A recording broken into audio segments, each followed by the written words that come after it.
அனைத்து இந்திய அண்ணா திராவிட முன்னேற்ற கழகத்தை பொறுத்த வரைக்கும் கட்சி துவங்குவதிலிருந்து இன்று வரை எந்த கட்சியினுடைய கூட்டணி வைக்கிறது தவம் கிடந்த சரித்திரம் கிடையாது.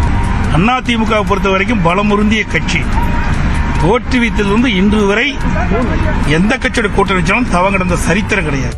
பாஜக கூட்டணிக்காக சிலர் தவம் இருப்பதாக அண்ணாமலை கூறிய நிலையில் எந்த கட்சியுடனும் கூட்டணி வைக்க அதிமுக தவம் இருந்ததில்லை என அக்கட்சியின் பொதுச் செயலாளர் எடப்பாடி பழனிசாமி அளித்த பேட்டியே இது. அதிமுக சார்பில் உலக மகளிர் தின கொண்டாட்டம் அக்கட்சியின் தலைமை அலுவலகத்தில் எடப்பாடி பழனிசாமி தலைமையில் நடைபெற்றது.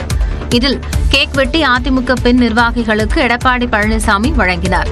தொடர்ந்து மகளிர் நலம் காக்க மாற்றம் வேண்டும் என்ற கையெழுத்து இயக்கத்தை தொடக்கி வைத்து இபிஎஸ் கையெழுத்திட்டார். இந்நிலையில் செய்தியாளர்களிடம் பேசிய எடப்பாடி பழனிசாமி தேர்தல் கூட்டணி குறித்து 6 மாதங்களுக்கு பிறகு முடிவெடுக்கப்படும் என்றார். எங்க அதிமுக குறிப்பிட்டாரா? தவறா பேசாதீங்க, தயவு செய்து தவறா பேசாதீங்க. எங்க அப்படி யார் சொன்னது? கிடையாது. தவறா நீங்க ஓட்டு கொடுத்து வாங்க. ஏற்கனவே சொல்லிட்டேன், 6 மாதம் கழித்து கூட்டணி குறித்து பேசப்படும் தெளிவுபடுத்தி. திமுக ஆட்சியில் பெண்களுக்கு பாதுகாப்பு இல்லை என்றும் இபிஎஸ் கூறினார். பாஜக கூட்டணிக்காக சில கட்சிகள் தவம் இருப்பதாக அண்ணாமலை தெரிவித்திருந்த நிலையில் தான் அதிமுகவின் பெயரை ஒருபோதும் குறிப்பிடவில்லை என்று விளக்கம் அளித்துள்ளார். பாரதிய ஜனதா கட்சி தீண்டத்தகாத கட்சி. நல்ல கேட்டுக்கணும். பாரதிய ஜனதா கட்சி நோட்டா கட்சி. பாரதிய ஜனதா கட்சி வந்தாதான் நாங்க தோத்தோம்.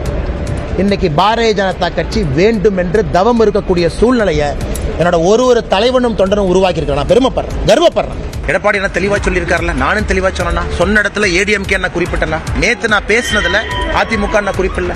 பாரதிய ஜனதா கட்சியோட நிலையை பத்தி நான் குறிப்பிட்டிருக்கேன். ஏடிஎம்கே பத்தி அண்ணன் எடப்பாடி அவங்க பேசுறாங்க.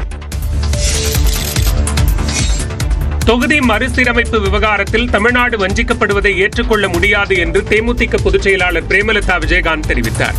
சென்னை கோயம்பேட்டில் உள்ள தேமுதிக தலைமை அலுவலகத்தில் மகளிர் தினம் விமர்சையாக கொண்டாடப்பட்டது. அக்கட்சியின் பொதுச் செயலாளர் பிரேமலதா தலைமையில் விஜயகாந்த் நினைவிடத்தில் மகளிர் அணியினர் உறுதிமொழி ஏற்றனர்.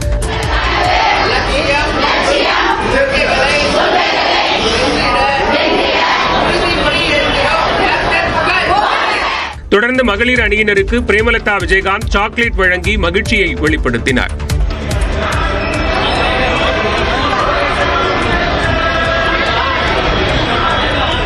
தொடர்ந்து செய்தியாளர்களிடம் பேசிய பிரேமலதா தொகுதி மறுசீரமைப்பால் தமிழகம் வஞ்சிக்கப்படும் நிலை இருப்பதாக விமர்சித்தார். தொகுதி சீரமைப்பில் தமிழ்நாடு வஞ்சிக்கதை தேமுதிக ஒத்துக்காது. நிச்சயம் தமிழக அரசுடன் இணைந்து தமிழ்நாட்டையும் மக்களையும் காப்போம். மாநிலங்களவை எம்பி பதவி தொடர்பாக எடப்பாடி பழனிசாமியின் கருத்துக்கு பிரேமலதா விஜயகாந்த் பதிலளிக்க மறுத்துவிட்டார்.